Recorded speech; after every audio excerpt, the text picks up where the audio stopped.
también a Francisco, Abel y a Clara.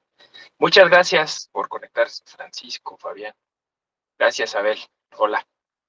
Saludos. Bueno, me da mucho gusto estar en este diplomado. Es uno de mis favoritos. Y ya sé que de algunos colegas es la maldición. no les gusta la filosofía. Y creo que, bueno, pues por un tema de agenda se les quedó de ver una clase, ¿no? La otra vez. Yo estaba en una conferencia, entonces no se habían percatado de eso. Y aquí mismo en la Escuela Judicial Electoral. Pero bueno, vamos a intentar sumar este día, independientemente de que después nos generen el espacio, vamos a intentar sumar para que no se pierda continuidad el tema de los aspectos filosóficos del pensamiento crítico y lo que toca hoy, que es el tema de la interpretación. Obviamente entiendo y la didáctica tiene que ser así, coyuntural, o sea, no puedo deslindarme del tema de la interpretación incluso constitucional, ¿no? Porque el día de ayer, pues, de alguna forma, pues estuvimos todos pendientes de la serie de argumentos que la Suprema Corte y algunos ministros y ministras hicieron malabares, digamos, y que al día de hoy, bueno, pues todo eso sigue incierto, y que se puede sumar a la clase de hoy. Entonces tenemos, fíjense, ese triple reto, ¿no? O sea, tenemos el reto de incorporar el tema coyuntural de la prisión preventiva oficiosa, tenemos el tema de referirnos brevemente a los fundamentos filosóficos del pensamiento crítico, y tercero, hablar un poco sobre interpretación o mucho sobre hermenéutica jurídica ligada al pensamiento crítico, ¿no? Entonces, vámonos recio. Yo voy a estar pendiente, ya saben, si desean intervenir, abran su micrófono, somos bien poquitos, entonces ábranlo directamente y dicen, sí, es cierto, no es cierto, esto no coincido, o me suena que podíamos abordar el tema así, lo que ustedes gusten, ¿eh? La idea es que podamos articular también su propia experiencia, su sentir, lo que han escuchado en este mismo diplomado de algún otro profesor. Bueno, entonces vamos a comenzar con esta cuestión interesante que tiene que ver con el acercarnos a los distintos temas a partir pues de los elementos de percepción que tenemos a disposición, ¿no? En el foro que se llevó a cabo en la Escuela Judicial Electoral sobre semiótica presidencial, el doctor Gerardo Laveaga, que ahora está muy interesado en temas de neurociencias, comenzó diciendo bueno, pues que la experiencia perceptiva es distinta en cada persona, ¿no? O sea, partimos de la constatación de que nosotros nos acercamos a distintos fenómenos con nuestra historia personal, con nuestros sesgos cognitivos, y entonces aceptamos fíjense lo que voy a decir, aceptamos de esa realidad ciertos elementos, ¿no? O sea, no los aceptamos todos de manera íntegra, ¿no? Obviamente, pensamiento crítico yo lo entiendo como un esfuerzo de objetividad por tratar de aceptar la mayor parte de estímulos, ¿no? Y estoy usando un lenguaje que es muy propio de las neurociencias, ¿no? De estímulos externos que nos empiezan a generar una serie de conexiones, literalmente sinapsis, ¿no? O sea, ustedes y yo empezamos a tener flujos en el cerebro a través de estos procesos bioquímicos, y dice, mira, me llama la atención eso, ¿no? ¿Y por qué nos llama la atención? Quizá porque es un color más llamativo, quizá porque ese color nos conecta con alguna cuestión de nuestro pasado, porque quizá en nuestra niñez ese color remitía a momentos gratos para nosotros, ¿no? Entonces, esos estímulos del exterior los recibimos de manera selectiva, ¿no? Entonces, nuestra mente necesariamente es selectiva, no podemos deslindarnos de ese tema, ¿no? O sea, es decir, si hay cosas que nos estimulan más que otras. Esa es la cuestión. Y estamos, digamos, en los prolegómenos de lo que es la hermenéutica, pero también estamos ya, de alguna forma, tratando de abordar el tema de la filosofía. Me explico, ¿no? Ciertamente, el debatir qué cosa es la filosofía es un asunto filosófico. Parece una tautología, pero es así, ¿no? O sea, si yo ahorita me pongo a discutir, ¿y qué ustedes, qué entendemos por filosofía? ¿Qué entendemos por pensar? ¿Qué entendemos por pensamiento crítico? Me parece que estamos ya filosofando. O sea, tampoco es que hay que atribuirle a la filosofía un trabajo complejo o esotérico o solamente posible en algunas mentes. Me parece que todas y todos somos capaces de filosofar. Ese es el primer punto, ¿no? Y entonces yo diría, en la misma línea, todas y todos somos capaces de pensar críticamente.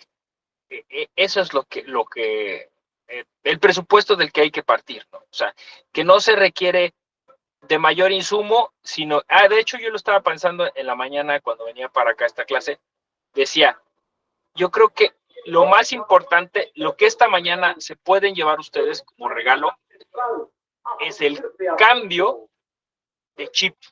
Así le llamamos, una metáfora coloquial, ¿no? ¿A qué entendemos por el cambio de chip? Es que ustedes ahora sean conscientes, de este ejercicio hermenéutico. O sea, es decir, que ustedes ahora van a estar en posesión, de manera consciente, de la capacidad de percibir el entorno y poderlo leer y de esa lectura obtener un informe preliminar, le vamos a llamar así, un informe preliminar que arroja el sentido común y que nos permite actuar respecto de los diferentes estímulos exteriores, ¿no? Entonces, recibimos un estímulo, nosotros hacemos una lectura de ello y a eso yo lo llamo ya interpretación, lo llamo hermenéutica, ¿no? Y posteriormente reaccionamos a ello, ¿no?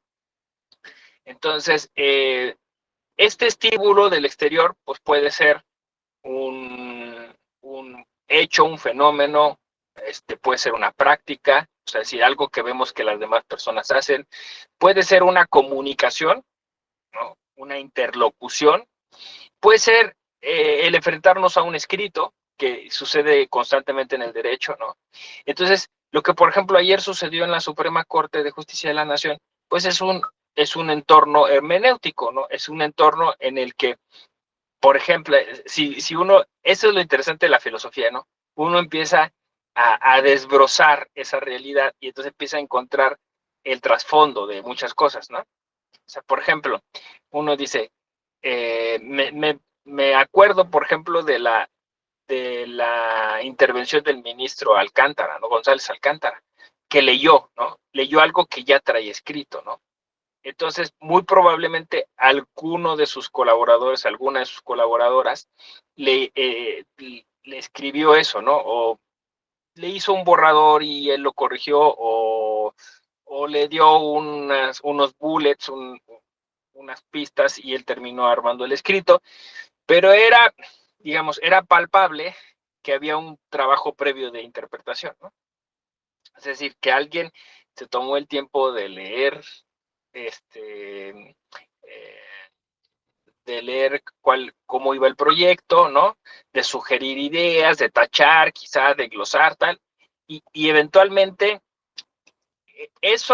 fíjense, ese proyecto ya era producto de interpretación. O sea, el proyecto que se presenta al pleno es interpretación de algo, ¿no? Es interpretación, pues, de una serie de solicitudes que se hicieron en las acciones de inconstitucionalidad, ¿no? Pero también, aquí esta es la parte más interesante, a mí me parece que el pensamiento crítico es no quedarnos con esa visión, digamos, elemental que tenemos delante, sino que, pues, muy posiblemente esa interpretación también tuvo cosas, como dije yo hace ratito, estímulos que le generaron una forma de decir las cosas y de ponerlas en el proyecto. Entonces, eh, en el proyecto seguramente se resaltaron, se destacaron cosas que pasaron por la mente de quien lo redactó. Y seguramente pasaron cosas que aunque nos choque y nos moleste en el derecho, pasaron cosas que tuvieron que ver con la política. O sea, es decir, tuvieron que decir, vamos a esperar un tiempo, vamos a ver cuál es la reacción, estas son las noticias. Yo sé que muchas veces se dice, los jueces tienen que preservarse del entorno, eso, pero en el entorno en el que vivimos es casi imposible, ¿no? En la mañana enciendes tu celular y tienes ahí justamente una serie de estímulos sobre las cosas en las que tú incluso puedes estar involucrado, ¿no? Entonces, con esto quiero decir que el tema de la interpretación es sumamente complejo y que se puede ir desbrozando casi al infinito, ¿no? O sea, es decir, porque casi cada palabra podría tener un sentido y ese sentido puede estar relacionado con un estímulo que vino quizá de la formación de algunos de los ministros en su carrera de derecho o incluso más atrás, en la primaria o en la secundaria escucharon una palabra, la asociaron con algo positivo, negativo, tuvo un refuerzo de alguna manera y llegó a ese momento preciso en el que cuando lee el ministro Alcántara toda esa serie de interpretaciones, vamos a llamarlo así, cadena interpretativa, ¿no? Tiene una vivencia, ¿no? Se manifiesta. Hola, Alberto, ¿cómo estás? Entonces, esto que estoy relatando así como una especie de casi caso práctico, puede hacerse con cualquier cosa, ¿no? O sea, es decir, es más, esta misma clase es el resultado de una cadena de interpretaciones. O sea, son cosas que yo leí, son cosas que yo conecté y que en este momento están llegando y que a raíz de alguna serie de estímulos, incluso las propias imágenes de ustedes, ¿no? Quizá teniendo algún tipo de sorpresa cuando yo digo algo, quizá no teniéndola, ¿no? Todo eso va sumando. Esto, George Gadamer decía que se trataba de un ejercicio multihermenéutico, ¿no? O sea, es decir, que, e incluso refiriéndolo concretamente al derecho, porque como sabemos, Gadamer era un filósofo, no era filósofo del derecho, era un filósofo y se dedicó a estudiar la interpretación desde diferentes ámbitos, pero a él le interesó mucho cómo se hacía la interpretación jurídica, porque parecía que la interpretación jurídica estaba, vamos a decirlo, controlada. Es el concepto que usamos los abogados, ¿no? O sea, como si científicamente, como cuando dicen, este experimento está controlado, ¿no? O sea, sabemos cuáles son los factores que están interviniendo en él, el aire, la temperatura, ¿no? Entonces, los abogados, yo digo que por un complejo de inferioridad frente a las ciencias exactas, hemos generado una serie de factores, de parámetros supuestamente objetivos para controlar la interpretación.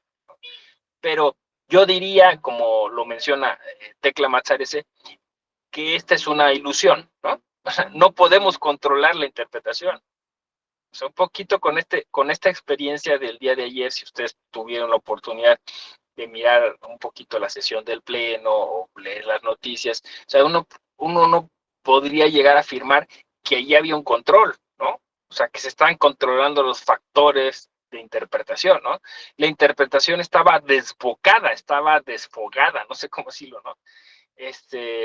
Y esto es lo que Tecla Mazzari se llama interpretación futsi, ¿no? O sea, luego si quieren busquen la palabra F-U-Z-Z-Y, ¿no? Futsi, ¿no?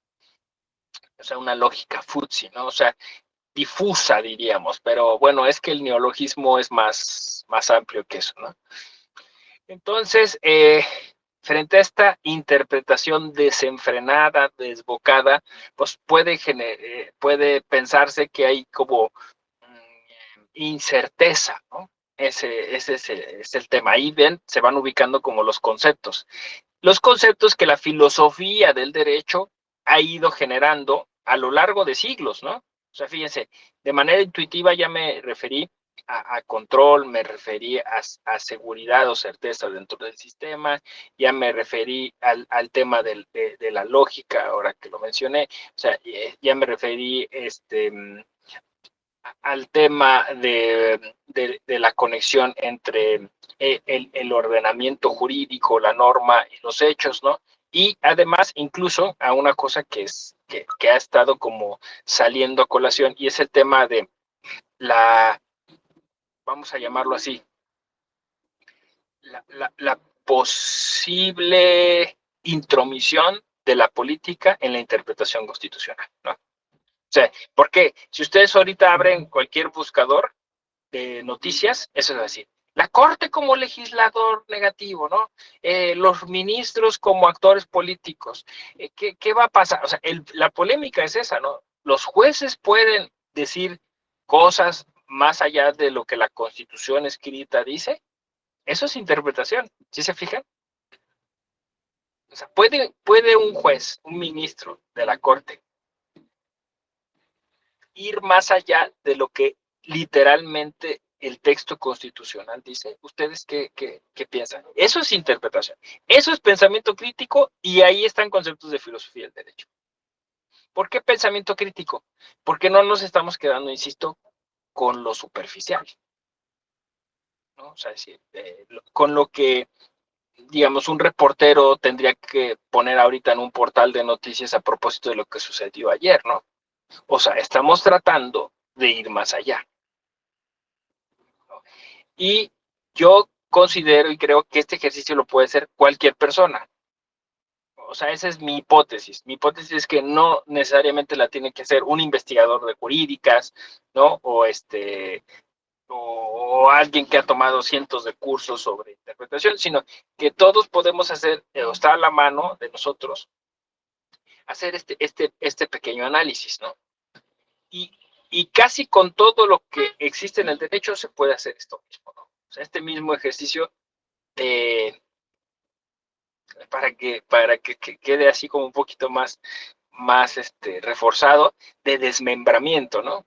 Yo sé, a lo mejor la metáfora no es tan afortunada, pero o sea, estamos poniendo parte por parte para tratar pues, eso, de hacer conexiones, ¿no? Entonces, ¿por qué les dije que hoy yo les iba a traer un regalo? Porque el regalo es tomar conciencia de estos ejercicios.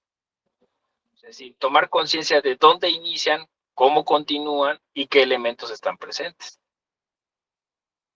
Entonces, ustedes, claro, pueden, es más, incluso sin saber a fondo cuáles son los conceptos técnicos que están subyacentes, ni tampoco saber el nombre preciso de los conceptos filosóficos que pudieran servir, ¿no? Me explico, ¿no? O sea, ustedes pueden decir, bueno, y en este ejercicio de análisis sobre la discusión que ayer tuvo la Suprema Corte sobre la prisión preventiva oficiosa, a mí me faltan algunos elementos, por ejemplo, ¿no? Elementos, o sea, sabemos cosas genéricas o generales, pero a lo mejor no somos especialistas en derecho penal, ¿no? O en derecho constitucional, o a lo mejor sí, pero de todas maneras nos falta un poco de entender por qué,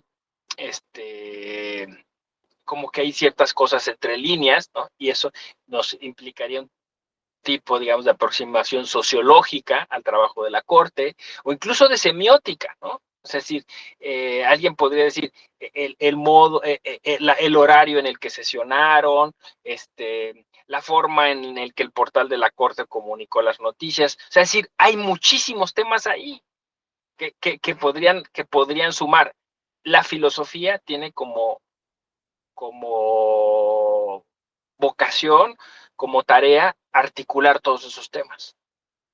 No sé si me explico. O sea, es decir, se puede abordar desde muchas perspectivas, desde muchas ópticas, pero entendemos a la filosofía como un trabajo de crítica, como un trabajo de deconstrucción, como un trabajo dije yo, de desmembramiento y después de agrupamiento, ¿no? O sea, es decir, porque la filosofía puede utilizar el método deductivo, el método inductivo, puede ser analítica o puede ser muy realista, ¿no? Entonces, eh, básicamente, digamos, la vocación filosófica, lo que hace la filosofía, insisto, no necesariamente se tiene que ser filósofo para hacer filosofía, pues es tratar de encontrar respuestas. ¿Ven? Entonces, aquí yo ligo filosofía con pensamiento crítico, porque entonces, para mí, la filosofía es el arte de hacer buenas preguntas. Y pensamiento crítico para mí es el afán heurístico de buscar buenas respuestas. Y ahí se uniría pues filosofía y pensamiento crítico. Incluso, no sé si ustedes pues que están en este diplomado lo habrán ya pensado, ¿no? Pero ¿cuál sería la diferencia entre filosofar y ejercer o ejecutar pensamiento crítico? Yo creo que quizá hay algo más que solo la mera nomenclatura. Me explico, ¿no? Cuando hablamos, por ejemplo, de filosofar en América Latina, pocas veces nos encontramos con, eh, con la expresión filosofía latinoamericana, ¿no? Nos encontramos más recurrentemente con pensamiento latinoamericano. Entonces, yo he llegado a pensar que la filosofía tiene como una especie de mayor prestigio como palabra, como concepto, que pensamiento. O sea, como que el pensamiento es un acto que cualquier ser humano puede hacer. Si tú le agregas el apellido crítico, quiere decir que es un pensamiento que se hace de otra manera, o sea, es decir, que se hace con una postura antagónica, dialéctica, no sé, ¿no? Pero filosofía es como algo de mayor rango en el imaginario, ¿no? En el imaginario colectivo. Ahora, ciertamente, ahora hay toda una reivindicación de lo latinoamericano y sí se encuentran más acepciones y más referencias a filosofías latinoamericanas, pero es raro. Y si lo encuentras en plural. Y fíjense, o sea, piensen ustedes, ¿no? O sea, si hablamos de filosofía, como que nos evoca o nos remitimos necesariamente a pensamiento occidental. Fíjense, filosofía como pensamiento occidental y nos referimos o nos remitimos a Grecia. Y ustedes vayan evaluando, es que esto es lo bonito de este ejercicio, ¿no? O sea, ustedes vayan viendo los profesores y profesoras de la Escuela Judicial Electoral que circulamos por aquí, cuáles son nuestros sesgos cognitivos, ¿no? ¿De dónde viene lo que les decimos? Eso es pensamiento crítico. ¿Por qué habrá dicho el profesor Juan Abelardo que Aristóteles? ¿Por qué siempre cita Aristóteles, no? ¿Por qué Alejandra Tello pues está con el tema o con la agenda de la y de manera transversal siempre nos habla sobre discriminación o inclusión tal. O sea, al final de cuentas, de alguna forma, todos estamos interpretando siempre las cosas de manera consciente y inconsciente, como dije, ¿no? Pero nuestras interpretaciones obedecen, otra vez voy a decir, a nuestra mente selectiva, ¿no? A nuestro pensamiento selectivo. Y pensamiento crítico es para mí entonces la búsqueda de la objetividad. Como dije hace un rato también, la búsqueda de respuestas que sean interesantes, importantes, trascendentes, transformadoras, diría el pensamiento marxista, ¿no? Por ejemplo. Entonces, bueno, justo estamos ahora detenidos en ese punto, ¿no? En el que pensamiento eh, puede ser una actividad, puede ser una acción, ¿no? Y filosofía puede ser un saber que se ha convertido en una disciplina, que es una carrera, que es una actividad de un gremio, ¿no? Y que eventualmente, como dije yo, tiene un rostro, tiene una forma de ser, ¿no? y que normalmente asociamos con un pensamiento, dije yo, occidental, ¿no? Pero, curiosamente, cuando hablamos de filosofías al plural, pues nos referimos justo a un ejercicio de liberar a la filosofía occidental y decirle, hay otras filosofías. Y las latinoamericanas tienen un cariz particular, ¿no? Que tienen, digamos, un origen contestatario, ¿no? Y entonces, de alguna forma, a mí me parece que podríamos hablar, les propongo, es una propuesta, no sé, podríamos hablar de un pensamiento crítico como un pensamiento situado. Este es un concepto eh, de Pablo Kusch, ¿no? Pensamiento situado quiere decir pensar de acuerdo a tus circunstancias, pensar de acuerdo a tu contexto. Entonces, es crítico porque piensas de alguna forma, eh, piensas distinto a como piensa la filosofía mainstream, que es la filosofía occidental, ¿no? Entonces, piensas como latinoamericano, piensas como mexicano. Entonces, mi propuesta es que el pensamiento crítico sea pensamiento situado. Ergo, sea filosofías latinoamericanas, ¿no? Eso no quiere decir que vamos a dejar de leer o poner atención en todo lo que la filosofía como herencia occidental nos ha dejado, ¿no? Y bueno, eso entonces es a propósito, digamos, de lo que tenía que decirse como fundamentos filosóficos del pensamiento crítico, ¿no? ¿Cómo ven? ¿Qué opinan? ¿Cómo les ha ido en esta clase? O sea, ¿qué profesores estuvieron antes? ¿De qué les hablaron? A ver, cuéntenme un poquito. Fabián, Abel, Francisco. Pues empezamos con Juan Abelardo Hernández Franco y pues muy amena su charla. Los demás, ahorita se me van los nombres, pero sí, pues hemos estado echándole sustancia que no es común para la mayoría, bueno, para mi caso, de cuestiones filosóficas, no tengo mucho contacto con estos temas y pues a esta hora pues como que también se me dificulta un poquito, pero vamos haciendo el esfuerzo. Okay, gracias, Francisco. No, gracias. O sea, me encanta porque dice que eso es aprendizaje significativo, ¿no? Porque tú, o sea, tú antepones, digamos, tu propia experiencia, ¿no? Entonces vuelves saber empírico. Miren, ahí hay otro concepto, ¿no? Saber empírico, ¿no? O sea, trabajar a partir de la propia experiencia. Entonces, claro, dentro del pensamiento crítico, el factor empírico es sumamente determinante, ¿no? Yo lo traduciría en un meme, que es a tu teoría le falta barrio, ¿no? Entonces, es eso, o sea, es decir, a veces falta ese colmillo dentro de la filosofía y ese es el pensamiento crítico, ¿no? O sea, ese colmillo de identificar, eh, yo le voy a llamar la transliteralidad, ¿no? Hace falta, ¿no? Y creo que es necesario. Entonces, yo te agradezco pues, el comentario. Y justo, ¿no? Ayer, como ustedes sí vieron lo de la prisión preventiva oficiosa, ¿no? Fabián dice que no, no, tampoco Abel, no.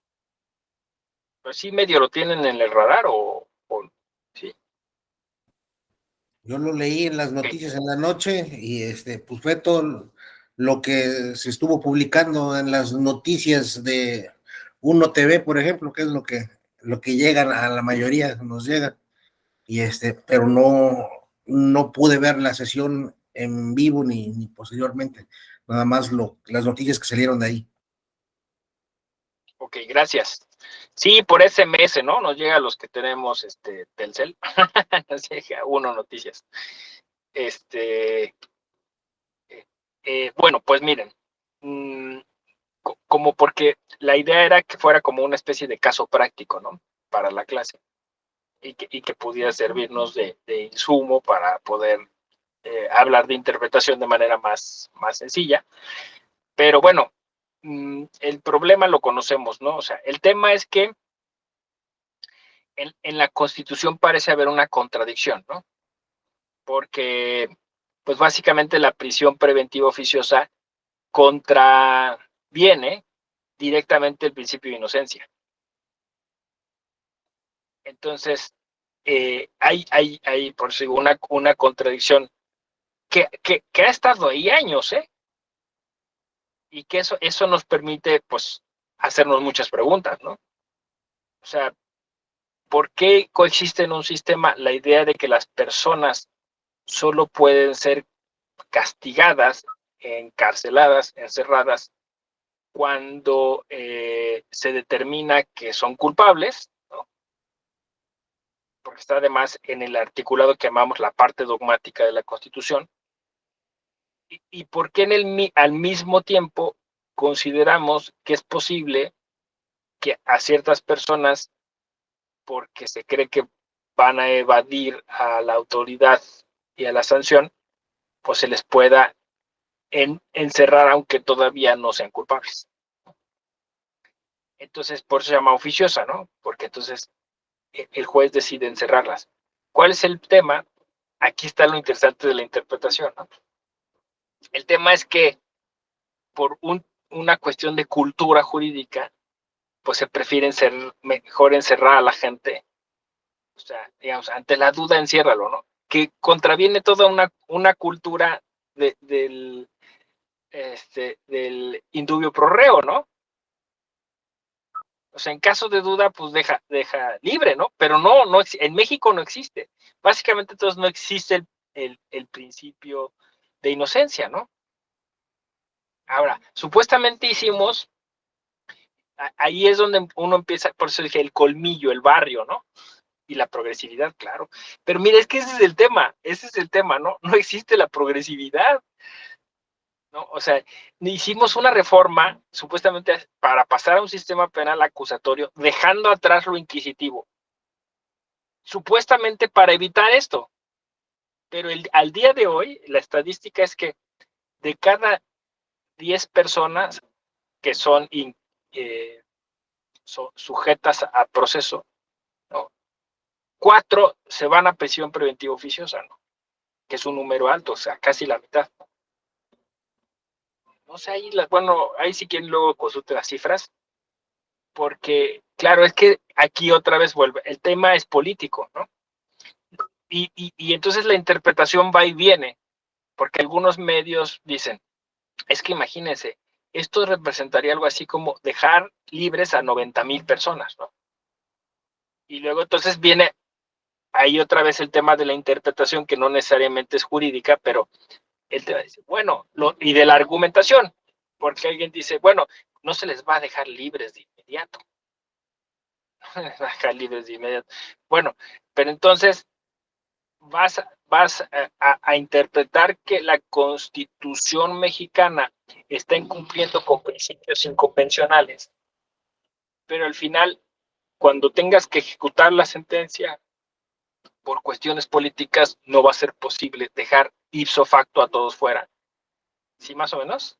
¿Entiendes esto? O sea, es decir, hay una serie de inconsistencias en nuestra interpretación, producto de nuestra cultura jurídica, producto de años de tratar el sistema de un modo, ¿no?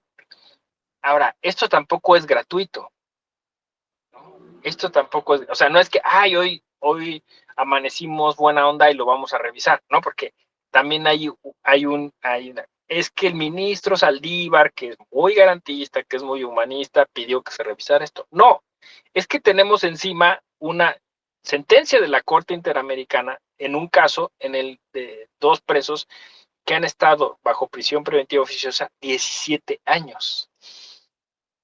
Es una cosa escandalosa, ¿no? O sea, no saben si son inocentes o culpables y así han estado por 17 años. El asunto llegó a la Corte ya Interamericana y la Corte Interamericana pues está por dar su sentencia, ¿no? No me acuerdo el caso, me debería de acordar el caso, pero bueno. Entonces, básicamente, lo que encontramos son cabos sueltos, ¿no?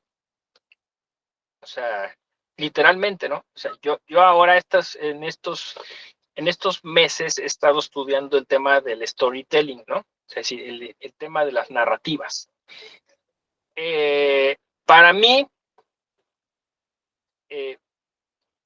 la interpretación, voy a decir, a ver, a lo mejor voy a caer en un reduccionismo, pero para mí la interpretación es contar una historia, ¿no? Es una historia que tú te cuentas y que a ti te hace sentido, ¿no? Entonces, todas estas pistas las unes de un modo. Ahorita mismo, vuelvo a lo que decía Gerardo Laviaga, ¿no? Cada quien está haciéndose una historia. Y en esa historia está habiendo muchos huecos narrativos. No sé si me explico. ¿Por qué? Pues porque yo mismo, en la historia que le estoy contando, posiblemente estoy en este momento, en este minuto preciso, conectando cosas. No sé si me explico, ¿no? Y a mí esto me gusta mucho porque si se trata de contar historias y hay quien las cuenta mejor, hay posibilidad entonces de aprender a contar mejor historias. ¿Sí? Es decir, que a partir de esta mañana ustedes se llevan un doble regalo, ¿no? Primero, el que van a estar conscientes de que la interpretación es un ejercicio que ustedes hacen y que ustedes pueden mejorar en cualquier momento, ¿no? Estar conscientes de eso, ¿no? Ah, mira, esto me estimula más que esto, a mí me gusta tal color, a mí me llamó más la atención esto que esto otro por esto, ¿no? Entonces ustedes van a poner más atención en por qué hay estímulos que ustedes les permiten seleccionarlos frente a otros, ¿no? Y entonces les va a permitir, como dije yo, ser ustedes amos y señores, amas y señoras, está clara luz acá también, de su ejercicio hermenéutico, ¿no? O sea, usted decir, pues sí, yo estoy decidiendo. Y dos, se llevan también el regalo de empezar a estar más conscientes de cómo hacen esas conexiones y cómo entonces hacen una historia. Entonces, la interpretación como una buena historia. Claro, si ustedes están en un diplomado de pensamiento crítico, yo diría es una historia que, ya lo mencioné, que es una historia que trata de aportar algo distinto. Por eso se llama pensamiento crítico, ¿no? Que es una historia que trata de, aquí no quisiera ser reiterativo o tautológico, pero que trata de criticar. Y por criticar, entiendo yo, como dije, aportar, deconstruir, transformar. O sea, así yo lo vería, ¿no? O sea, así yo lo vería. O sea, la interpretación como el arte de contar historias y la interpretación y el pensamiento crítico como el arte de contar historias que son transformadoras, que son significativas, que aportan algo al contexto hermenéutico. Dice Francisco García Rodríguez y Reyes Alpizar. Perfecto, gracias. Alpizar, exacto. Rodríguez y Alpizar, ya no se me va a olvidar. Gracias. Ese es un tema sasazo, ¿eh? Hay que tenerlo muy, muy presente. Bueno, entonces, justo eso, ¿no? Entonces, todos estos elementos, por eso es que parece tan caótica, ¿no? La interpretación constitucional, porque realmente lo es, o sea, realmente yo llamé hoy, bueno, hay quien le llama esto furor hermenéutico, ¿no? Es decir, antes, o sea, las generaciones pasadas no tenían este problema porque se sometían, de eso habría que escribir, sometimiento hermenéutico, ¿no? Se sometían a parámetros hermenéuticos concretos, por ejemplo, como el de el principio de legalidad, ¿no? O el de estricto derecho, ¿no? Es decir, pues eso dice la ley ya, eso dice la Constitución y ya, pero hoy nos quisimos meter en más problemas porque pensamos justo, pues que había que pensar en las personas, que había que meter el tema de los derechos humanos, ¿no? Que aceptamos la jurisdicción de la Corte Interamericana. Entonces, todo esto nos representa muchos problemas a esta generación, porque ya no es lo dice la ley o incluso lo dice la Constitución, porque puede decirlo la Constitución, pero la Constitución puede estarse contradiciendo o puede estar contraviniendo algo que la propia Constitución ha puesto como relevante, que es primero las personas, ¿no? Primero las personas. Entonces, esto, queramos o no, necesariamente nos lanza de lleno al tema de la interpretación.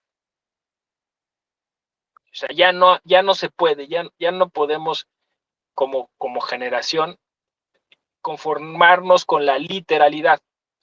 No sé si ustedes se acuerdan que antes, cuando nos enseñaban este tema de la interpretación, decían, hay 3 métodos de interpretación, ¿no? Decían, la interpretación literal, que es la primera que hay que hacer, ¿no? Yo decía, la interpretación histórica, ¿no? Es decir, tienes que ir a ver qué dijeron los que por primera vez, ya eso ya no se puede seguir, ¿no? Roe contra Wade, ¿no? En Estados Unidos, ¿no? Le llovió de toda la Corte Suprema de los Estados Unidos porque su argumento fue que los padres fundadores del constitucionalismo norteamericano habían pensado así, ¿no? Y por todos lados, en todo el mundo, o sea, he dicho, es que esto es una interpretación retrógrada, ¿no?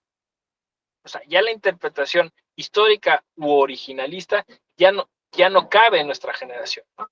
Porque ¿por qué van a decidir personas muertas sobre nuestro contexto actual? ¿No? Sí, más o menos.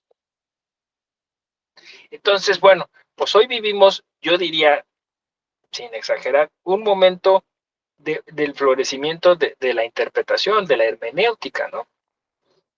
Y con toda su complejidad, porque si apelamos al concepto de hermenéutica, es decir, ligado a esta etimología que asocia a, a esta rama de la filosofía con la mitología y concretamente con el dios Hermes, ¿no? Hermes era el mensajero de los dioses. O sea que la hermenéutica al final es tratar de aterrizar mensajes, pues eso, divinos a un plano terrenal. Pero Hermes es también el dios de la mentira, Hermes es el dios de la negociación, o sea, en la mitología es un dios muy complejo, ¿no? Que en todas las culturas está presente, fíjense, ahora que Marvel rescató en la serie a Loki, por ejemplo, Loki sería el equivalente a Hermes, ¿no? En la mitología escandinava, ¿no? Entonces, son dioses que como el lenguaje, que como la interpretación, no son lineales, ¿no? O sea, como literalmente son dos caras, ¿no? O sea, es decir, son dioses que, que, que están en una delgada línea entre el uso, digamos, el uso instrumental y necesario que el lenguaje tiene que tener para alcanzar los fines, porque el lenguaje es un medio para alcanzar fines, ¿no? El lenguaje no puede ser el fin, por eso es que la interpretación literal ya no tiene sentido, ¿no? Es que esto dice literalmente, sí, pero ¿y eso de qué nos sirve? O sea, es eso, ¿no? Entonces, constantemente como generación nos estamos enfrentando, digamos, a esos parámetros que se basaban en lo que pues, llamábamos legalismo o formalismo. Abel, adelante. Gracias, doctor. Buenos días. Buenos Entonces días. podemos pensar que lo que pasó ayer con los ministros, el bloque de ministros que sumó en su mayoría de cómo hacer la interpretación que hicieron, puede considerarse como una interpretación no progresiva, o sea, es una interpretación circunstancial que solamente vino a justificar el, las, la situación que vive el país, la presión que tiene la Corte por parte de los otros poderes, que puede ser del Poder Ejecutivo. Porque precisamente ayer veíamos con el doctor Becerra sobre el estado de libertad y el estado paternalista, ¿no? En este sentido, puedo pensar que lo que dijeron los ministros de la Corte, en el sentido de que se va a dictar la prisión preventiva oficiosa cuando el juez lo justifique. Eso ya se está haciendo. El juez, al momento de que le presentan a alguien que está detenido, tiene que justificar el por qué quiere que se le dicte prisión preventiva oficiosa, en tanto se le acredite o reúna mayores elementos para poder justificar su privación de la libertad, ¿no? Entonces, puedo pensar que esa progresividad que debió de haber sido, de dar un paso, de hacer una interpretación que vaya más allá, empleando el pensamiento crítico que es en las clases que hemos estado viendo, que es ir un poquito más allá de lo que vemos, ¿no? De lo que usted comentaba de la filosofía, precisamente es, pues, desentrañar lo que hay entre líneas, lo que dice más allá de la literalidad de la norma y todo eso. Entonces, ¿quiere decir que los ministros se quedaron cortos? Sí, sí, Abel. Este, eh, yo creo que por eso es interesante un diplomado como estos en un entorno como el de la Escuela Judicial Electoral y donde pues la mayoría nos dedicamos a temas de constitucionalidad o de elecciones, ¿no? Sí, tienes toda la razón. O sea, me parece que se quedan cortos, pero no solo eso, se han venido quedando cortos desde hace mucho. O sea, esta interpretación se pudo hacer desde hace mucho. O sea, siempre dice, ¿por qué la Corte no se atreve? Porque ya hubo varias oportunidades, pues desde el caso Florence Cassés, o sea, que ahora está súper de moda, ¿no? O sea, desde ese momento se tenía que haber, bueno, dicen los expertos y expertas que se debió reponer el procedimiento, ¿no? Porque nunca quedó claro. Uno ve ahora la serie y bueno, lee el libro de Volpi y no te queda claro nada, ¿no? Entonces, lo único que hicieron fue lavarse las manos, ¿no? Diríamos, ¿no? Y a la Corte, de la Corte habíamos esperado que le entrara a este tema ya en serio, ¿no? Y no lo había hecho. ¿Por qué? Pues porque justamente decidieron interpretar, vamos a decirlo así, tímidamente la Constitución, tibiamente la Constitución. Eso es lo que vemos todos, ¿no? Y esto le podemos llamar dentro del pensamiento crítico como una interpretación política a modo, pues eso, o sea, habría que empezarle a poner nombre, ¿no? Pero aquí empezamos a descubrir, y me parece que eso es pensamiento crítico, que algunas veces las constituciones pueden ser muy progresistas, pueden ser muy liberales, como lo dijo el profesor Rubén Becerra, pero que se pueden interpretar de manera muy corta, acotada, tímida, tibia, ¿no? Y entonces pasamos a algo que ya sabíamos un poco, ¿no? La Constitución también tiene un plano de, vamos a decirlo así, de discursividad, ¿no? En mis tiempos, a ver si se acuerdan, en la facultad les decían esto, es que la Constitución también es proyectiva, ¿no? No necesariamente todo lo que está ahí se cumple, ¿no? No todos los mexicanos y las mexicanas tenemos una vivienda digna, no todos tenemos acceso al derecho a la salud, ¿no? Entonces, no todos nuestros derechos se interpretan de manera progresiva, incluido la prisión preventiva oficiosa. Sí, Fabián, adelante. Buenos días.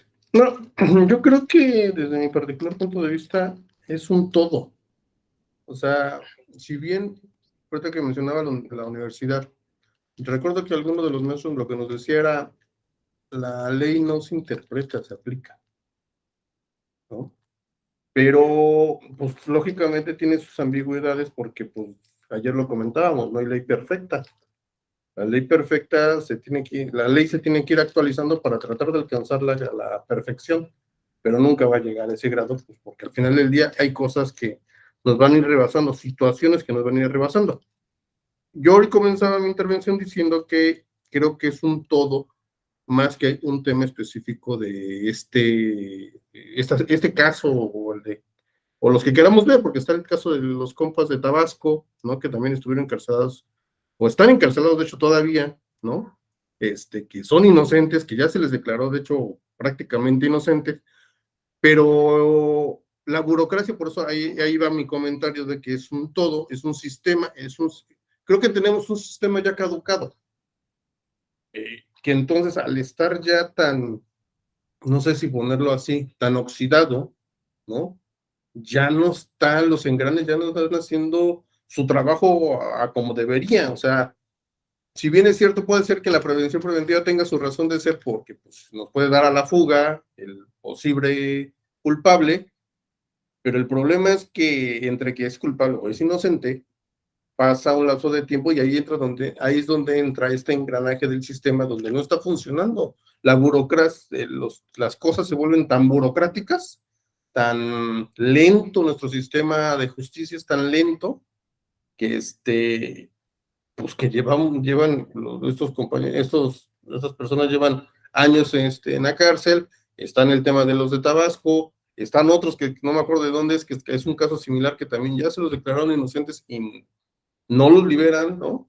Y así nos vamos a encontrar sin fin de casos, porque estos son los que conocemos, pero los que no conocemos, seguramente hay cientos de casos que están en ese mismo caso, valga la redundancia, pero que entonces implica que si nosotros hacemos un sistema en el cual la justicia sea, ¿cómo se decía? Pronta y expedita, entonces vamos a saber si realmente es culpable o inocente. Así de sencillo, porque al final del día, al ser juzgado ya sabemos si fue inocente o culpable y entonces se le da su sentencia y ya se acabó el asunto. Pero no los tenemos ahí guardados a ver qué pasa, porque también luego se queda, un maestro me decía que se queda en el sueño de los justos, ¿no? El caso, y ahí se queda por los siglos de los siglos, ¿no? Y no pasa nada. Y eso no solamente pasa en el tema penal, pasa en lo familiar, ¿no? Por eso se creó el tema de los divorcios express, porque al final del día también había divorcios que aun cuando todas las partes involucradas estaban de acuerdo y podía correr sin problema un divorcio, tardaba años en salir la resolución de divorcio, ¿no? Y entonces hoy, bueno, ya en algunos estados ya hay unos divorcios express donde pues, hasta unilateralmente se puede tramitar, ¿no? Pero es esta parte donde el sistema no está ya funcionando, ya está oxidado, ya caducó prácticamente. Es cuanto, espero haberme dado a entender. Es cuanto. Sí, de hecho, por eso me gustan las clases así que son constructivistas, ¿no? O sea, porque de alguna manera vamos sumando premisas, conceptos y vamos entre todos haciendo conceptos, o sea, generando conceptos que nos sean útiles para lo que siga, ¿no? Del diplomado, de nuestras vidas, de nuestras especulaciones y de nuestra formación académica, ¿no? Mira, Fabián, tú dijiste una cosa bien atinada, ¿no? Que básicamente coincide un poco con lo que hemos estado aquí desarrollando, ¿no? O sea, hoy la interpretación es sumamente importante, ¿no? Porque la ley puede ser perfecta o imperfecta, pero lo que importa es cómo se interpreta, ¿no? O sea, qué se dice de ella, ¿no? Entonces, tú podrías tener un sistema perfecto, con leyes perfectas, pero si como dije, se interpreta tímidamente, entonces, pues vas a tener poco el resultado que tenemos. Tú utilizaste otro concepto que es caduco, ¿no? Nuestro sistema es caduco.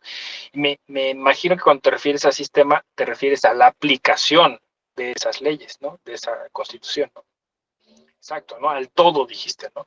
Entonces, el todo no funciona y aquí son las preguntas, cuando yo me refería, hay que hacerse preguntas interesantes, tú te haces preguntas interesantes, Abel se hace preguntas interesantes, ¿no? Sí.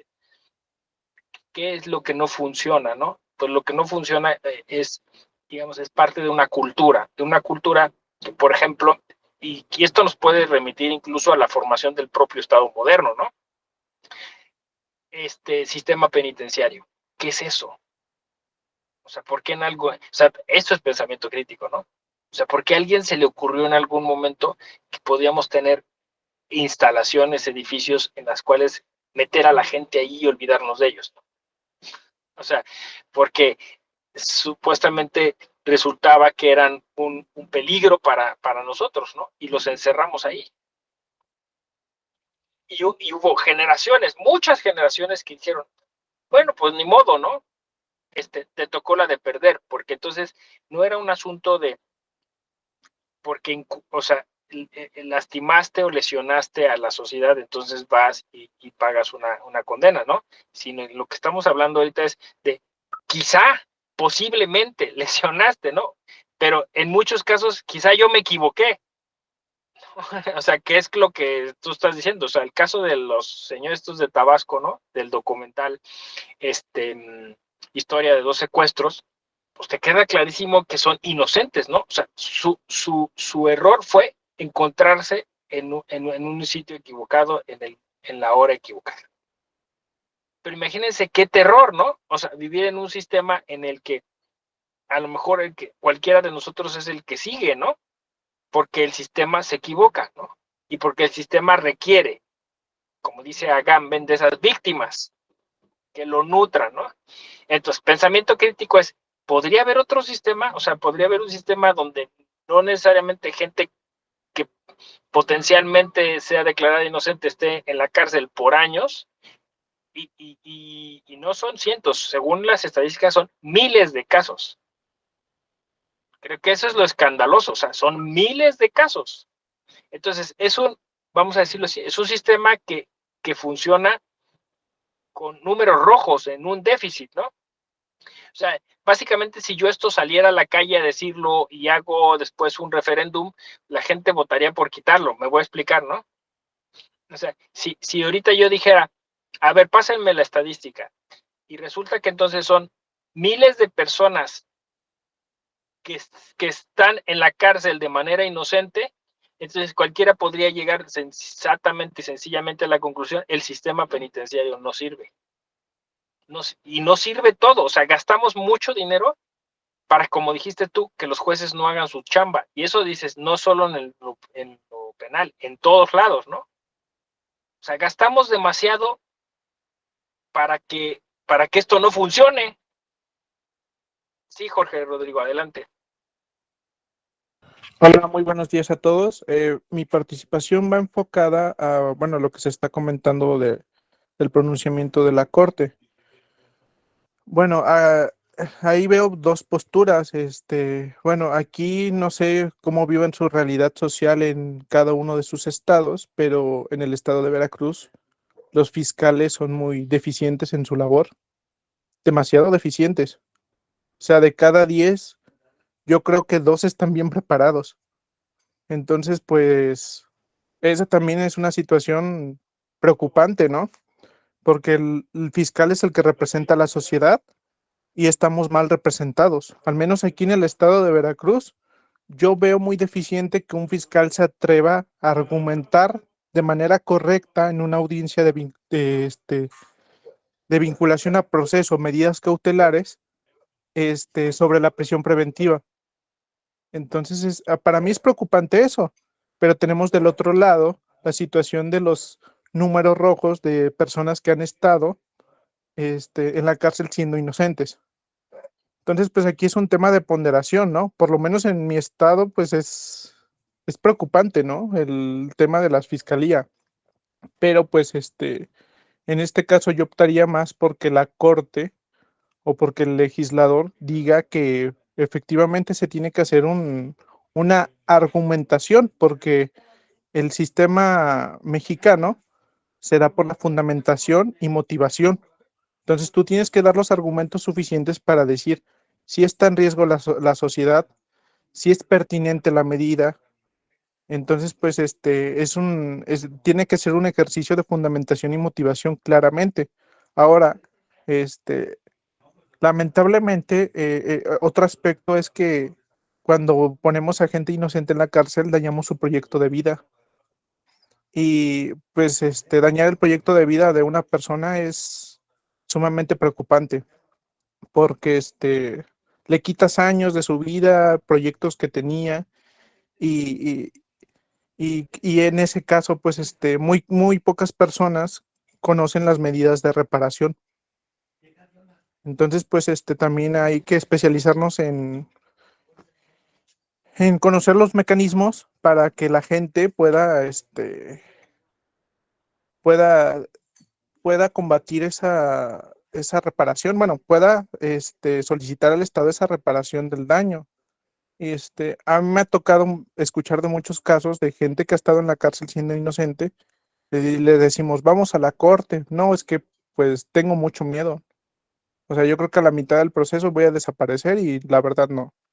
Entonces, también no estamos en un estado de derecho. Lo siento así porque pues el Estado pues se encarga más de limitar a las personas, de sobrepasar su autoridad, que de realmente cumplir las leyes.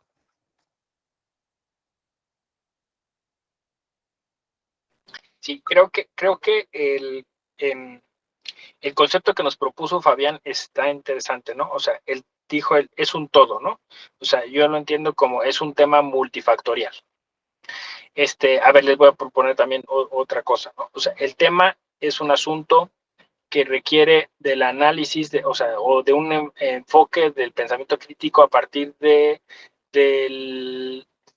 la complejidad, ¿no? O sea, es decir, no se resuelve de manera sencilla, ¿no? O sea, fíjense, ya ustedes mencionaron elementos como el burocrático, el elemento cultural, ¿no? El elemento de la violencia social o política que existe, la mala formación del personal dentro de la procuración de justicia, ¿no? O sea, hay una serie de cuestiones, ¿no?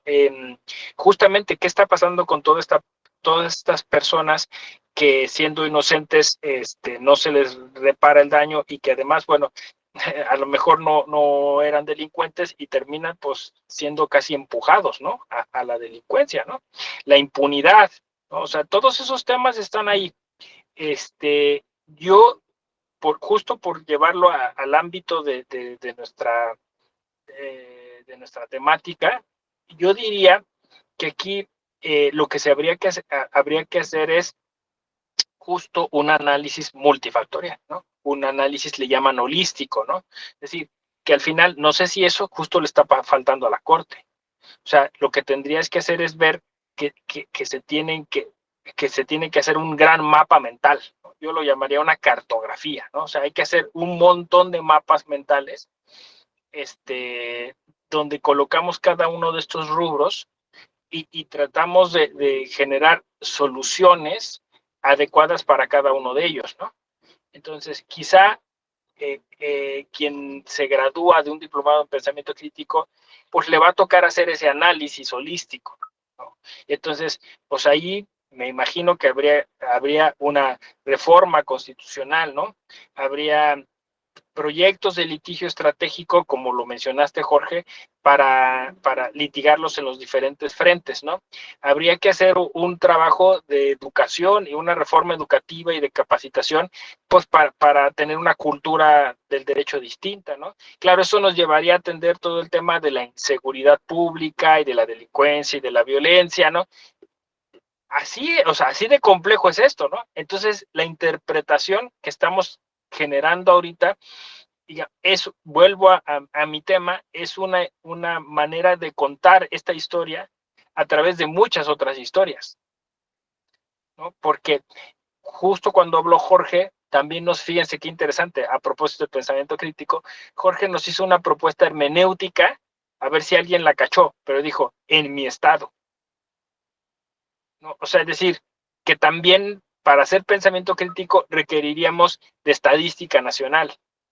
O sea, tendríamos que ver por zonas, tendríamos que ver por entidades federativas, ¿no? Por municipios incluso, no sé, porque por ejemplo el caso de los señores estos de Tabasco, pues el director del documental dice, nosotros fuimos a Macuspana, ¿no? O sea, es decir, a un municipio que sabíamos que tenía esa problemática respecto de la prisión preventiva oficiosa, ¿no? y dice, y lo tomé como muestra, decía Fabián, a mí me suena que hay cientos, ¿no? Le digo yo, por estadística, no, hay miles de casos, ¿no? Entonces, ni siquiera eso lo sabemos. No sé si la Corte lo sabe, o sea, no sé si la Corte al final quiere hacer este estudio complejo, ¿no? De todo lo que al final, vamos a decirlo así, la prisión preventiva oficiosa es la punta de un iceberg tremendo que está allí abajo, ¿no? Y el pensamiento crítico quizá es ponerte tu traje de buzo y tratar de descender lo más que se pueda, porque estoy seguro que va a haber un punto en que no se puede descender más. Y esto puede ser pesimista, o sea, yo entiendo que, o sea, va a haber un punto en que ya no se puede ir más abajo, ¿no? Porque seguramente más abajo pues vamos a encontrar intereses económicos, ¿no? O sea, a alguien le interesa pues que perdón, lo voy a decir así, este desmadre reine en el país, ¿no? O sea, alguien está sacando tajada de esto, ¿no? Y me imagino que son, pues en su momento, lo que llamaba los factores reales del poder, ¿no? O sea, el crimen organizado y ciertos sectores del Estado y del gobierno están sacando tajada de esto, es obvio, ¿no? La clase política está sacando tajada de esto, ¿no? Entonces, un diplomado como este me parece que al menos nos pone la posibilidad, diría yo, de no ser cómplices, ¿no? De lindarte, de decir, bueno, yo al menos estoy diciéndolo. Y si les suena como incómodo, vamos por buen camino, ¿no? A mí me suena súper incómodo, ¿no? No sé, o sea, ahorita que lo estoy diciendo, hasta me suena, como dijo Jorge, hasta peligroso. No sé si lo notan, ¿no? O sea, decirlo, ¿no? Es decir, este tema está bien cabrón porque, o sea, hay mucha gente que se está viendo beneficiada de esta violencia. Y parece que nosotros como ciudadanía estamos como un poco, pues, contra la pared, ¿no? Y por ahí, yo tengo muchas esperanzas en el derecho electoral porque lo estamos redimensionando y no creo que el derecho electoral tenga que ver solo con las elecciones. Me parece que tiene que ver con la participación política. Y el único modo en que yo veo que estas inercias negativas se puedan romper es eso, en empoderar a la ciudadanía, para que la ciudadanía encuentre espacios de organización, espacios donde se eduque, donde ejerza sus derechos, y entonces eso necesariamente le va a robar espacios al crimen organizado y a todas esas otras pues lugares donde nada más pues lo que quieren es instrumentalizar o cosificar a la gente, ¿no? Entonces quitarle mercado a esos ejercicios nefastos de violencia y pasarlo a ejercicios de participación política, ¿no? Y eso a mí me parece es un ejercicio al cual se puede llegar a través del pensamiento crítico, ¿no? O sea, a través de, por ahí creo lo dijiste, ¿no? Pensar fuera de la caja, ¿no? Pensar diferente, ¿no? Thinking up voto, ¿no? Hay muchas maneras de asociar pensamiento crítico con estas metáforas, ¿no? Y por ahí creo que es donde se podría ir. Abel, adelante. Doctor, yo creo que nada es aislado, yo lo percibo así. Con esto de no avanzar con la imposición de la prisión preventiva oficiosa, también lo puedo relacionar ahora con la incorporación de la Guardia Nacional a la Secretaría de la Defensa Nacional. Tal parece que el Estado quiere tener el control a través del uso de la fuerza. Yo por ahí le puedo más o menos buscar la dirección por donde quiere ir.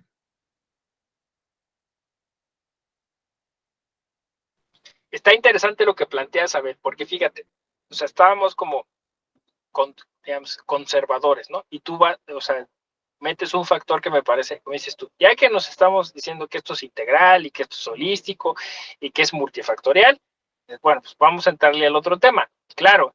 Y este tema, así, por eso decía yo, vamos a llegar a un punto de la sumersión si fuéramos buzos en esa metáfora, ya no nos podemos sumergir más, pero es eso, o sea, lo que pasa es que en el mundo en general hay una especie de regreso regreso al autoritarismo, ¿no? O sea, estamos viendo en todo el mundo que hay una crisis de las democracias, ¿no? O sea, mientras que yo estoy proponiendo democratizarlo todo, ciertamente en el mundo entero hay muchos, hay muchos, bueno, sí, grupos políticos, partidos políticos, movimientos políticos, políticos mismos, que están generando estrategias para lograr, esto de hecho tiene un nombre, ¿no? Le llaman constitucionalismo abusivo.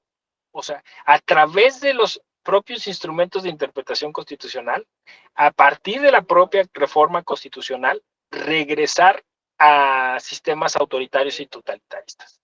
O sea, esto es cierto, ¿no? O sea, y te ponen ejemplos en todo el mundo, ¿no? Yo creo que incluso se podría sumar el propio ejemplo reciente del Domingo de Chile, ¿no? O sea, sí, hay un retorno, hay una regresión al autoritarismo, ¿no? Pero lo están haciendo por otra vía, ¿no? Que es la vía de la interpretación constitucional. Entonces, me parece que lo de incluso el lenguaje como se usa, ¿no? No es reforma constitucional, es reforma legal. Pero lo de la Guardia Nacional va por ahí. Y suma a lo que hemos estado diciendo. La milicia en México es un factor real de poder. O sea, y quizá uno de los más poderosos, ¿no? Porque si se fijan ustedes, a ningún militar le han tocado el cabello, ¿no? Y ahí tenemos el caso Rosendo Radilla y tenemos el caso de Ayotzinapa. A ningún militar le han tocado el cabello. Y estuvo el del general Gallardo, ¿no? Y pum, lo desactivaron rapidísimo, ¿no? Y todavía López Obrador dijo que él iba a hacer no sé qué, pum, se cuadró. O sea, que es un tema complicado, insisto, si se sienten incómodos es que vamos por buen camino, porque eso es filosofía, eso es pensamiento crítico, o sea, pero es así, tienes razón, Abel. O sea, ahí hay un tema que también es difícil de abordar porque es una visión del mundo montada sobre una visión mexicana que también está apoyada en sectores de nuestra historia y en sectores de nuestra sociedad que les gusta ese tipo de poder, o sea, de poder autoritario, ¿no? Que por eso encontramos como que hubiera una especie de contradicción en la interpretación constitucional, ¿no? Porque hablamos de derechos humanos, de progresividad, de principio pro persona, pero por otro lado parece que hay una tendencia a interpretar la Constitución de manera antidemocrática o de manera autocrática, ¿no? O como dices tú, ahora con mayor fuerza y contundencia.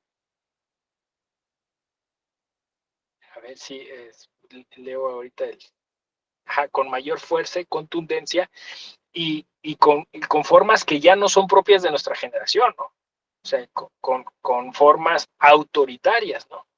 Eso, a ver, leo lo que dice Francisco. A los que les ha tocado presenciar la actividad de la Guardia Nacional se han dado cuenta que no tienen preparación policial, solo llegan a hacer presencia, pero queriendo no estar. Sí, no, o sea, es un tema terrible, Francisco, porque por eso están diciendo los medios eso, que ni en los sueños más lúbricos de Calderón se había llegado a estos extremos, ¿no? O sea, someter la policía, digamos, a la milicia, ¿no? O sea, literalmente es la militarización de la seguridad pública, cuando la promesa era disminuir la milicia, llevarla a sus cuarteles y dejarla ahí, ¿no? Entonces te hace pensar que incluso pues a lo mejor hasta vas a alimentar un poco esta idea del derecho penal del enemigo, ¿no? O sea, de la idea del miedo de Bauman, ¿no? O sea, pues tú genera tu propio enemigo, ¿no? O sea, genera la sensación de tener ese enemigo para entonces tener, que está en todas las series de televisión, ¿no? Es decir, no sé, ves The Voice o ves o sea, la idea de crear, le llaman el argumento del hombre de paja, ¿no? O sea, alguien con quien pelearte, ¿no?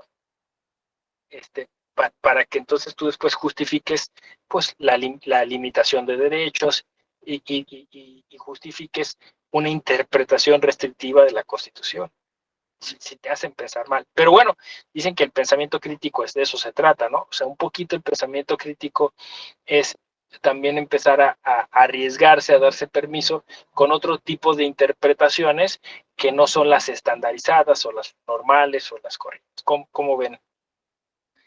Se puso interesante la clase, ¿no? Un poco lúgubre, tenebrosa, pero eso es pensamiento crítico, ¿no? Bueno, creo yo. ¿Qué opinan? Sí, Pues doctor, ¿qué vas a... pues tiene usted toda la razón, porque no se puede confundir la milicia con la policía, ¿no? Cada uno tiene sus propias funciones, sus propias actividades. Pues no es lo mismo que usted le esté dando clases a profesionistas, en el caso de nosotros somos la mayoría abogados o que tenemos alguna cuestión académica, que darle clases a niños de kinder, ¿no? Pues el tratamiento es totalmente diferente. Entonces, la policía tiene un tratamiento diferente con la sociedad y la milicia lo tiene también de manera diferente. Por ahí me quedo. Sí, no, te entiendo perfectamente porque además son funciones diferentes, porque son códigos diferentes, ¿no? O sea, yo sé que incluso se quiere vender una milicia como muy cercana a la gente, que el DNI 3 o no sé, o sea, estos, ¿no? Ayudar, pero en realidad la milicia tiene dentro del Estado moderno una función muy específica, ¿no? Que es abatir al enemigo, ¿no? O sea, esa es la idea, ¿no? Hay un documental que se llama Digna hasta el último aliento, sobre Digna Ochoa, de Felipe Casals. Que hay una escena tremenda en ese documental, porque entrevistan a uno de estos generales, ¿no? Que pues estuvo involucrado en la muerte de Digna Ochoa, ¿no? Y básicamente reconoce frente a la cámara, pues que el ejército está más allá de la Constitución. O sea, y el general dice literalmente eso, ¿no? O sea, la Constitución nos ordena preservar el Estado. ¿Cómo? Como sea, ¿no? Entonces, eso lo interpretan ellos como que, pues, ellos tienen toda la capacidad, ¿no? Para actuar cuando consideran que hay algo que atenta contra la seguridad del Estado. ¿No? Y dice el general ahí, dice, si ustedes no lo han entendido, es problema de ustedes. Porque, además, este argumento, ¿no? Porque, o sea, que está mucho en las películas norteamericanas, ¿no? Pues, para que ustedes duerman tranquilos, nosotros tenemos que hacer el trabajo sucio. O sea, para que ustedes estén tranquilos en sus conciencias, nosotros tenemos que ir a masacrar pueblos en la noche, como en los años 70, ¿no? Y desaparecerlos, porque eran pueblos que tenían delincuentes o gente que atentaba contra el Estado, ¿no? Porque más esto de atentar contra el Estado es muy subjetivo, ¿no? Entonces, si tú tienes a alguien que es un detractor político, pues también puede ser un enemigo del Estado, ¿no? Un terrorista en potencia, lo que sea, ¿no? Entonces, básicamente este general reconoce ahí que, pues sí, que se tiene que hacer. Es más, él propone que se haga una reforma constitucional para que esto ya esté reglamentado, que es la idea de que la milicia está ahí para acabar contra los enemigos del Estado, ¿no? Entonces, yo entrevisté a Felipe Casals y le pregunté eso, le dije, es que lo que está diciendo ahí es gravísimo, ¿no? O sea, es durísimo, ¿no? O sea, para cualquiera que se jacte de conocer un poco de derecho constitucional. Y Casals me dijo, no sabes lo que una cámara hace para que la gente hable delante de ella, ¿no? O sea, sí, como que luego la gente delante de la cámara se desnuda, ¿no? O sea, se abre y dice cosas que no. Pero sí, imagínense, si los militares piensan eso, o sea, en este país, por más que lo adornes, por más que le pongas y hagas comerciales, pues al final ese es su código, abatir al enemigo, ¿no? Y además, en esa guerra, porque eso lo ven como una guerra, en esa guerra puede haber o sea, hay un margen de error que es tolerable, lo que llaman ellos, bueno, los reportes de minoría o le llaman daños colaterales, ¿no? No, o sea, hay un margen de error. Y eso para ellos supuestamente tendría que ser tolerable para nosotros, ¿no? Jorge, adelante. Sí, bueno, algo que comentaba usted hace rato, que pues en los crímenes de lesa humanidad cometidos por el Estado mexicano nunca se han tocado un militar. Pues la razón pues es sencilla, ¿no? Porque ellos, como usted acaba de mencionar de nuevo, se encargan del trabajo sucio y en dado caso de que pues los metan a la cárcel, pues ellos van a hablar. Entonces, ese es el temor del gobernante de meter a un militar a la cárcel, porque puede revelar todas las operaciones de seguridad nacional en las que ha estado involucrado. Entonces, pues ese más que nada esa es la razón por la cual un militar no ha pisado la cárcel, un militar de alto rango, porque pues pueden sacrificar a menores, ¿no? Y el pensamiento de una persona que está en la milicia es pues es un pensamiento pues de defender a su país, de asesinar, ¿no? Entonces eso lo tienen en su cabeza. Entonces lo hacen por un mayor bien. Entonces ese pensamiento ya lo traen arraigado y ellos lo ven normal. Entonces nosotros lo que percibimos como algo malo, algo inhumano, ellos lo perciben como algo justo, algo bien, porque tiene un mayor fin. Sí, exacto, o sea, ellos, por eso te digo que a mí me sorprendió mucho esa entrevista, porque pues este general básicamente decía, denme una medalla, ¿no? O sea, es un poquito como la película de Cuestión de Cuestión de Honor, ¿no? honor. Con Jack Nicholson cuando grita, sí, sí, es el código rojo, sí, yo lo mandé a matar, ¿no? Así, o sea, ese general estaba básicamente así, exacto, como código rojo, ¿no? Entonces, pero bueno, o sea, lo estoy poniendo aquí justo a discusión, porque entonces, o sea, uno dice interpretación, los derechos humanos, la Constitución, sí, pero hay todavía una clase militar en este país que interpreta de otro modo la Constitución, ¿no? O sea, que ve las cosas de otro modo y como dice Abel, pues es muy preocupante que se esté dando, vamos a llamarlo así, una militarización de la interpretación constitucional. O sea, que se esté trastocando la escala de valores. Ese es el tema, ¿no? Porque me parece que dentro de nuestra escala de valores, la vida tendría que ser, o sea, algo que tuviera que estar sí o sí tutelado, ¿no? Entiendo que el principio de pro persona se trata de eso, si no, no tendría sentido, ¿no? O sea, vas a cuidar a las personas, pero su vida no, o sea, no tiene sentido. Pues muy bien, compañeros, me dio mucho gusto, creo que se armó un buen debate, espero lo hayan, igual, pues, aprovechado como yo aprendí mucho hoy. Les agradezco tremendamente que se hayan conectado y que hayan participado. Estuvo bien interesante la clase con las participaciones. Les deseo una feliz jornada de trabajo y nos vemos en la próxima ocasión que sea posible. Gracias, cuídense mucho. Buen día a todos. Hasta luego.